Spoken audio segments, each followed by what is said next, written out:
Hey guys, YouTube Worm Hunter here. Alright, and now in this video, here I'm going to be giving my thoughts on Spider-Man Far From Home. So, yeah, I actually did go to see this movie last week, but for some reason I just haven't gotten around to actually making a video to talk about it yet. I mean, yeah, I told you guys like in my last video how it's just been kind of a hectic time as of late, so yeah, but yeah, for some reason I just like really haven't gotten around to talking about this movie since I went to see it last week. But yeah, now I am finally gonna talk about the movie. So yeah, and then yeah, once I'm done talking about this movie, at the end of this video, I told you guys like at the end of my last video how I do have some plans for like my for I do have video plans for like the rest of the month pretty much. So yeah, at the end of this video, I am going to be announcing what my plans are for pretty much the rest of the month of July. Alright, but anyway, okay, so Spider-Man Far From Home. Like I said, I went to see this movie last week. I actually saw this movie on the 4th of July. Yeah, I decided to go see this movie rather than watch fireworks on the 4th of July because yeah, I don't know like how it is like wherever you guys are, but here in Arizona, like in like the prior couple of weeks to the 4th of July, there was like a lot of irresponsible usage of fireworks and it was causing like quite a few brush fires throughout the state. So, yeah, I just figured that due to like how irresponsibly the fireworks were being used this year, I just figured seeing fireworks this year probably wasn't going to be such a good idea. So, yeah, I decided instead to go see this movie. So, yeah. And overall, I do think that this was a pretty great movie overall. Yeah, I mean, of course, like this film really is like the start of the next generation of the Marvel Cinematic Universe. Urson, yeah, I do think that this overall was a pretty effective way to kind of like uh, start to ignite like the next era of the MCU. Yeah, and it was a pretty good film.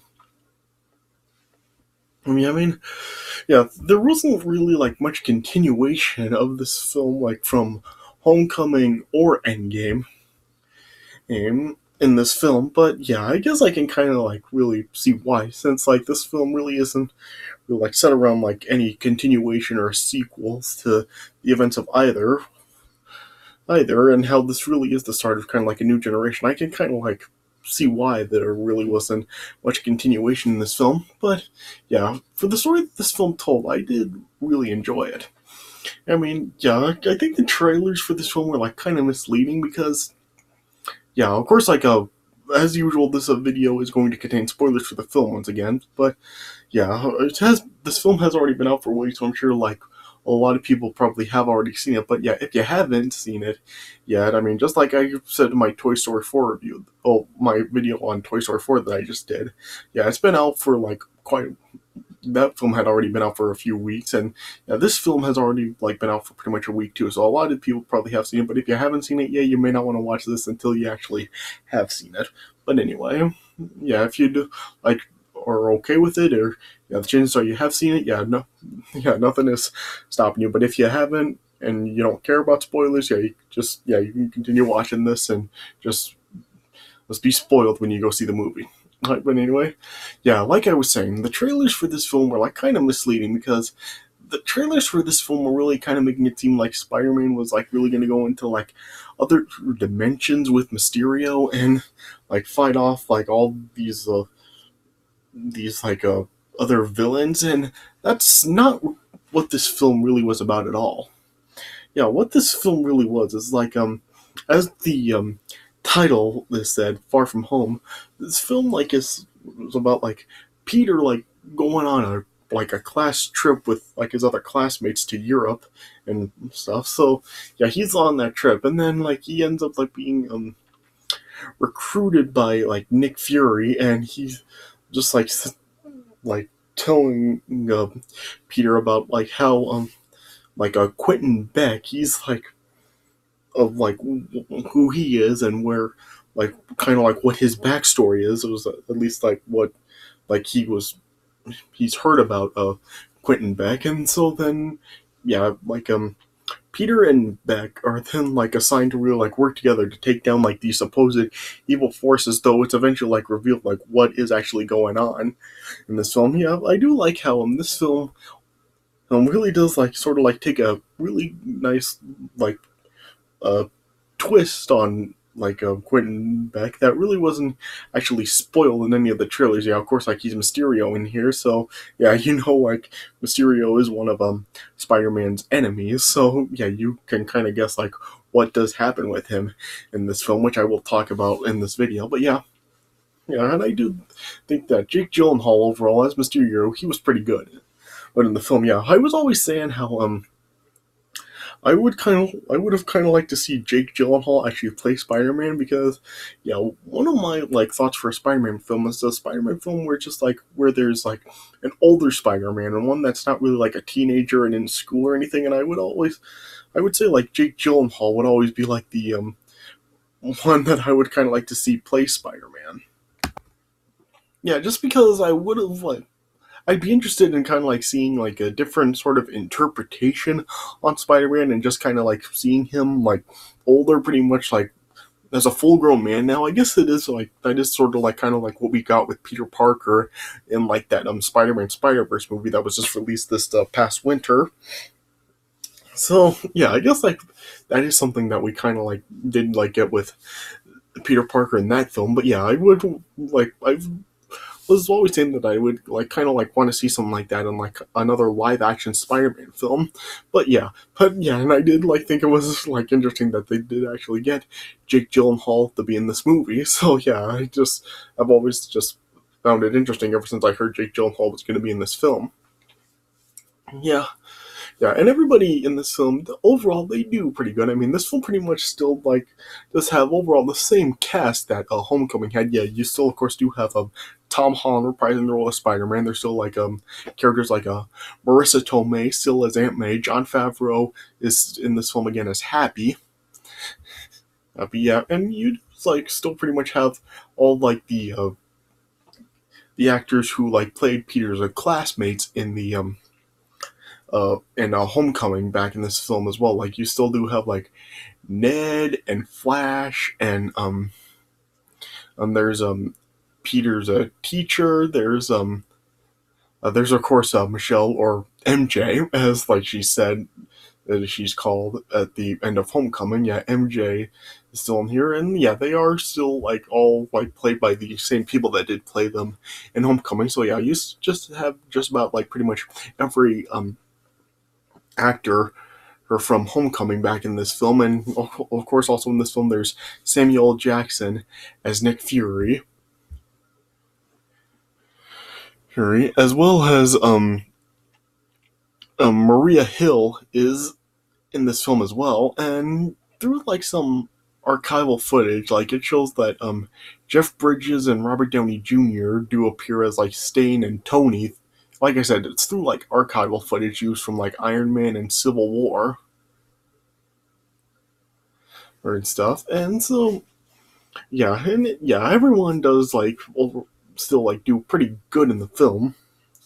Yeah, I did think that it was interesting that they did really like get Nick Fury to really be in this film, like really kind of like mentor Spider-Man in this film. Yeah, I did think it was interesting that they did like finally get to like meet in this film. Like we didn't really like, of course, like in Endgame there wasn't anything actually like between them. Like they didn't really like exchange eye contact or any words with each other. It just like showed that they both did attend Tony's funeral. But yeah, here they actually did like interact with each other, and I did like to see that. Yeah. Yeah, and the story for this film was overall like pretty good. Like I did like what it did. I did like how really like as the like when Peter first meets Quentin and Beck in this film, like they do actually like seem like pretty friendly with each other, and yeah, it seemed that Peter actually did have some trust in Quentin, and like of course like since the world now like needed a new Iron Man, as Peter's like got to as he seemed to think that he got to know Quentin, And he felt that he could actually be the next Iron Man. And then when he actually does hand over like the one thing that Tony did actually leave for Peter, it then like just showed like what Quentin's intentions really were. And then yeah, he just like was turned into a complete turncoat. And yeah, we got like it's like revealed that he is the villain, and in this film, and what his intentions really are, that he just wants to actually like wipe out like Nick Fury and all the like Shield agents and take out Spider-Man and just like pretty much just run roughshod over the world and just use all of like Tony's technology to really like take over and stuff. And just yeah, what he does in this film, it just seems like absolute hell. Like all the illusions that he gives like Peter in the film, once like he reveals like his true intentions to Peter, it just seems like absolute hell for Peter to go through. So yeah. And also in this film, like we do like have like the romantic connection between Peter and MJ in this film, which like just seemed to like come out of nowhere. Like, what is with like Peter's just the way Peter just has interest in girls in these films? Like in the first film, like his connection with Liz really didn't go anywhere. Like, where did it even come from? And this is the same way. Like, what is like where did his like relationship with MJ or his interest in her even come from? Because there really wasn't like much between them in Homecoming, and then all of a sudden, just in this film, it's just like Peter likes MJ and he just wants to get with her. And throughout this trip, he's just trying to do stuff to actually like get her to like him so he can be with her. So yeah, it does really just kind of come out of nowhere in the film. But yeah, I guess it is just like Marvel's way of just trying to form like the Peter Mary Jane relationship. So yeah, and since like I guess this is just they're trying to do it differently here. So yeah, and since like this isn't really like Mary Jane, it's just MJ. I guess like it's just they're giving her like a totally different personality and just yeah, you know what I'm meaning by this. They're just like getting like a way for like making her like kind of different and just make it seem like she's not really interested in Peter. Though at the end we do like really see like the feelings that she does have for him. Yeah, yeah, and then yeah, throughout this film also like as like it's not really like the film doesn't really focus on this, but this film does show like now, like I guess like Happy is interested in Aunt May, like I'm not sure like why that happened, but yeah, I guess now with Tony gone, I guess like Happy feels that he now has the opportunity to actually start to date Aunt May. So yeah, there is like some very small like stuff between them in this film. Like at the beginning of the film, it does show like the interest that they have with each other. And at the end, like it's like showing more of that too, like kind of debating whether or not they are dating.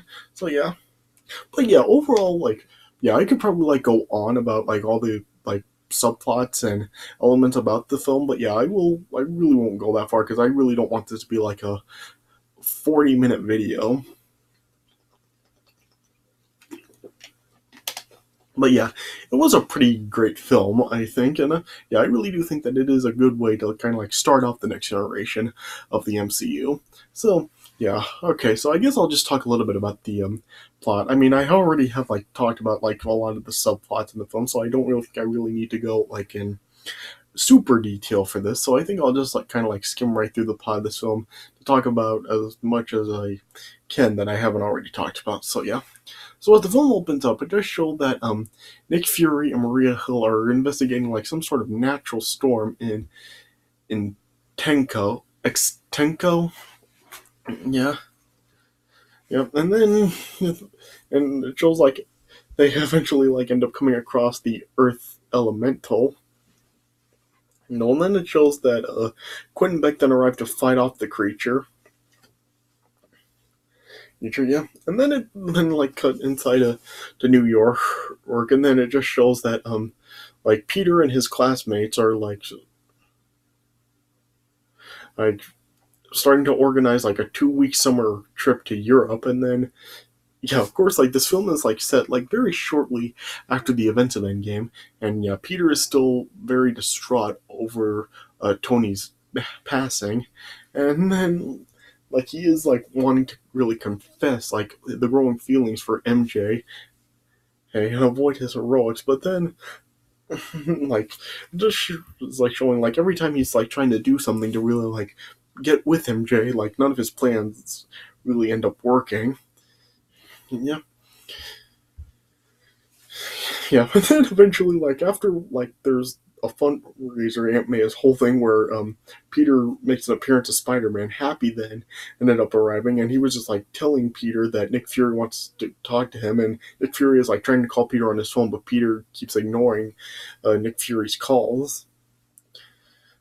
And then eventually, then Peter and his classmates ended up traveling to Venice, and then after like an attack by like a water elemental that's wreaking havoc over the city, like Peter like tried to fight it off with just his web shooters. He didn't have his suit on him, but then yeah, Beck then ended up arriving and helped Peter to destroy the creature, and then eventually, then later that night, like then Nick Fury ended up appearing in Peter's hotel room and ended up tranquilizing Ned in the process, and then yeah, he just ended up like bringing Peter along with him to his their their hideout, I guess. That's where yeah he introduced Peter to Beck, and he also gave Peter a pair of Tony's glasses, which were meant for his successor. And the glasses, like it was later revealed, are actually equipped with Edith, which is an artificial intelligence that has access to all of the Stark Industries databases. He says, and then like Beck, Quentin Beck's like story that he's like saying to Nick Fury is that apparently like the elementals actually like ended up killing his family, and he's like from a different reality of Earth in the multiverse as he referred to it, and then like he's just asking Peter for help to destroy the elementals once and for all. But Peter like was very reluctant to help because he didn't actually want like his cover to be blown if like he was actually seen in a Spider-Man, and in Europe, he would feel that all his classmates and everybody would feel suspicious and eventually like find out that he is Spider-Man, and then eventually then Nick Fury then ended up making just like a different another type of a Spider-Man suit for Peter, which was like an all black type of suit who that was like kind of like no referred to as the stealth suit. Yeah, and then eventually then Peter ended up helping Mysterio, as he was now called, through like after like Flash and Ned and like some of other Peter's other classmates started referring to him as Mysterio. Then he then took that name Mysterio, and so then yeah, Peter and Beck then eventually end up fighting off a another one of the elementals, and then when like Peter's classmates saw him like in his dark Spider-Man suit, of course like Ned who knew who he was because of course like he did find out in the first film of course, but yeah everyone else just like thought that didn't know if it was Spider-Man or someone else, and Ned was just like telling them that like there they have like their own version of Spider-Man that they refer to as Night Monkey. So yeah, everybody was just like calling like Peter and his the stealth Spider-Man suit Night Monkey, which was kind of funny. Yeah, yeah. And then they eventually ended up defeating all the elementals, and then and Nick Fury and Maria Hill then invited both Peter and Beck to Berlin to discuss formation of a new superhero team, and then eventually over time, then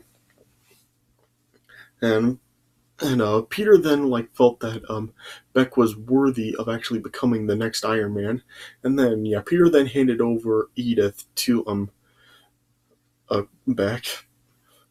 But then yeah, it then ended up being revealed that Beck was actually like a former holographic illusion specialist at Stark Industries that was fired because of his unstable nature, and now he was like leading a team of disgruntled ex-Stark employees.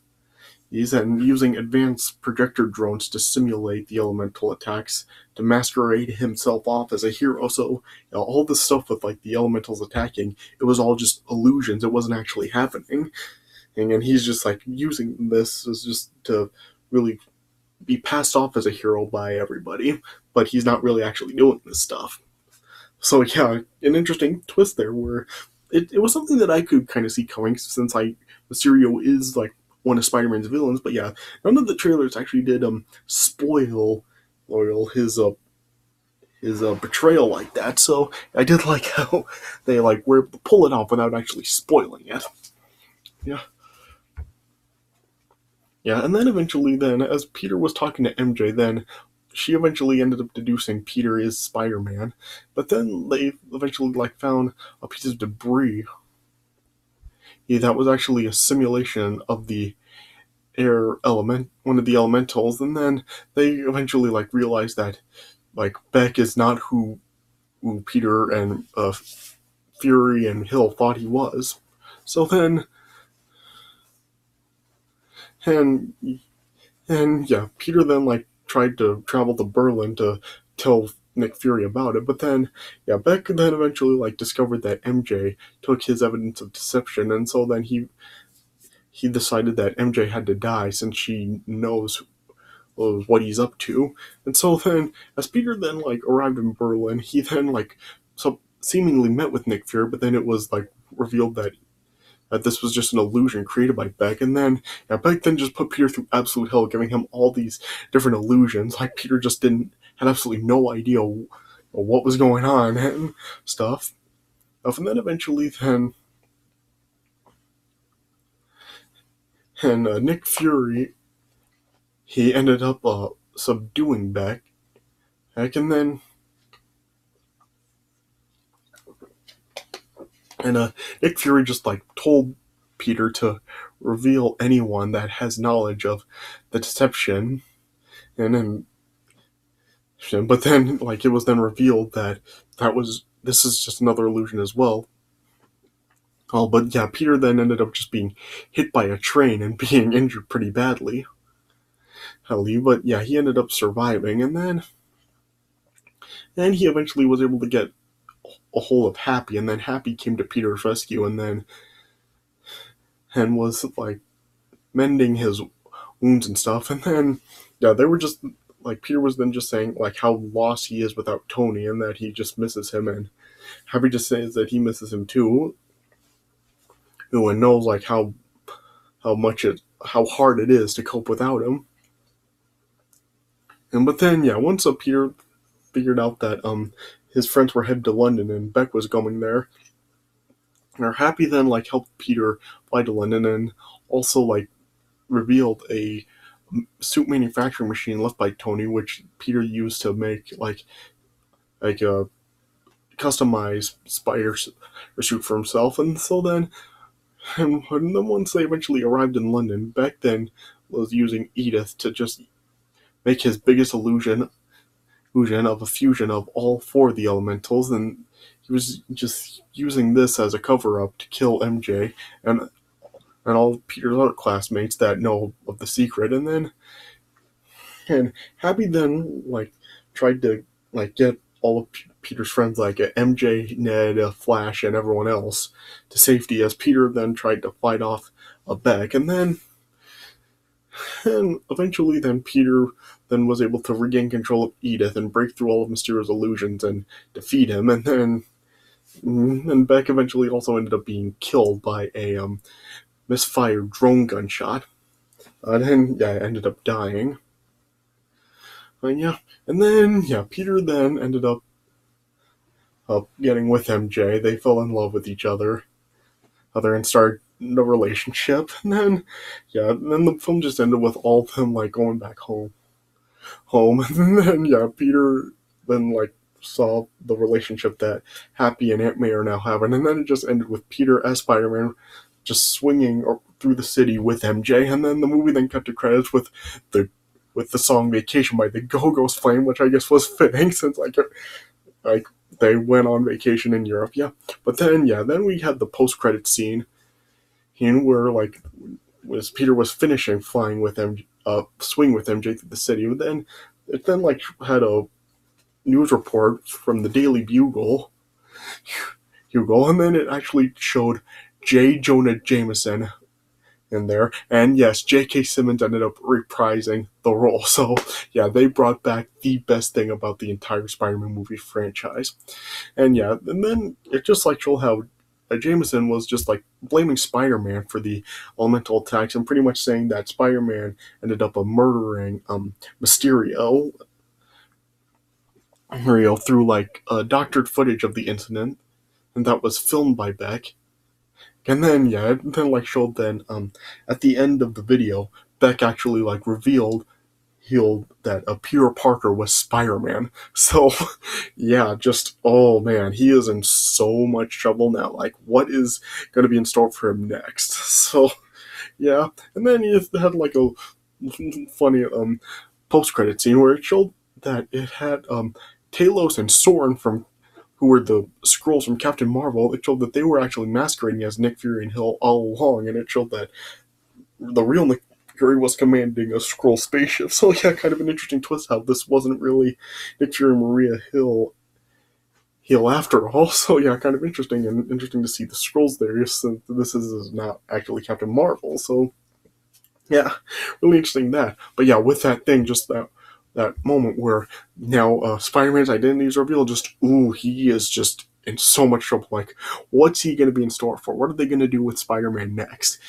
Next, like, I really don't know, like, if what Marvel is planning to do with Spider-Man next. Like, for the next generation of Marvel, I really don't know, like, what they're actually planning to do. I don't know, like, what movies they're going to have now. I mean, yeah, I've heard that there are like planning to do like sequels to other Marvel films they've already done. Like I've heard that there is a Doctor Strange sequel that they are planning to do. There's an Ant-Man sequel. There's of course Guardians of the Galaxy 3. So yeah, I know that they are like probably going to be doing more sequels to prior Marvel films. But yeah, what are they going to be doing new? I mean, when are the X-Men, Fantastic Four, Deadpool, yeah, all Fox properties going to be integrated? And what other characters will actually be introduced now for the next generation of Marvel? So yeah, I guess we're just going to have to wait and see what they do with that. Only time will tell.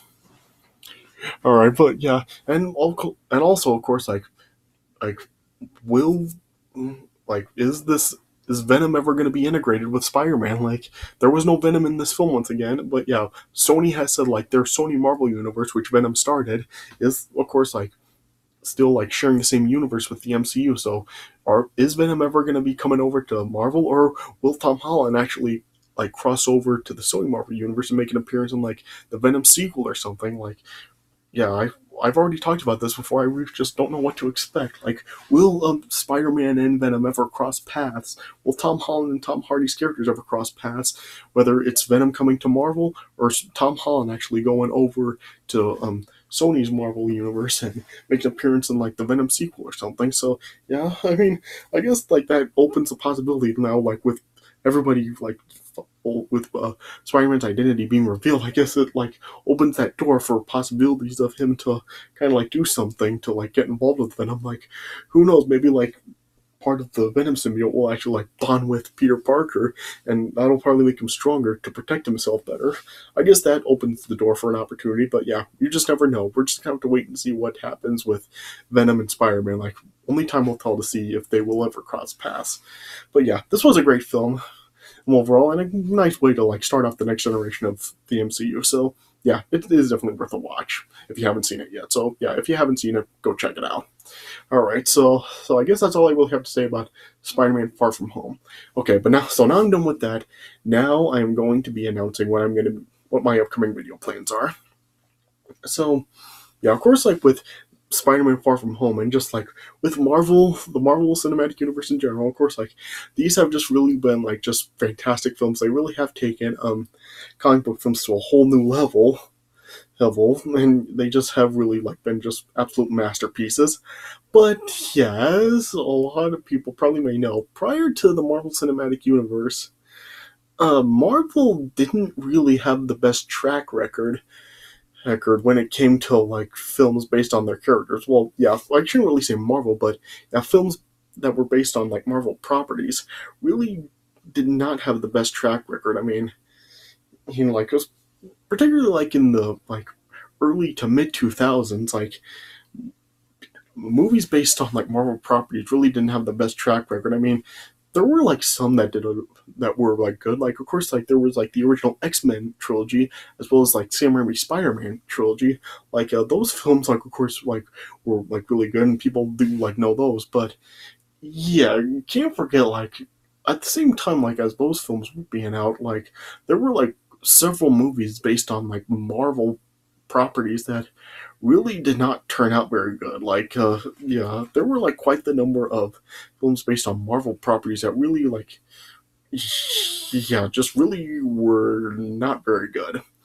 I mean, of course, like you name it, like there were films like Daredevil. There was Daredevil. There was Hulk. There was the Fantastic Four. Just yeah, there were like during the early to mid 2000s, films based on Marvel properties just really didn't turn out too good. They were either like films that just absolutely sucked, or films that weren't necessarily horrible films, but just really just were not very big hits. So yeah, and it really wasn't even just Marvel. Like comic book films in general, like in the early to mid 2000s, just they didn't really have the best track record because there was of course like Spawn from 1997, which was awful. There was the Catwoman movie. Oh man, there was Steel. I mean, and yeah, so yeah, just comic book films in general, like in the early to mid 2000s, even like in the late 90s, just yeah, they just didn't really have the best track record. I mean, some did do good, but yeah, there were others that just yeah, it was inconsistent at times.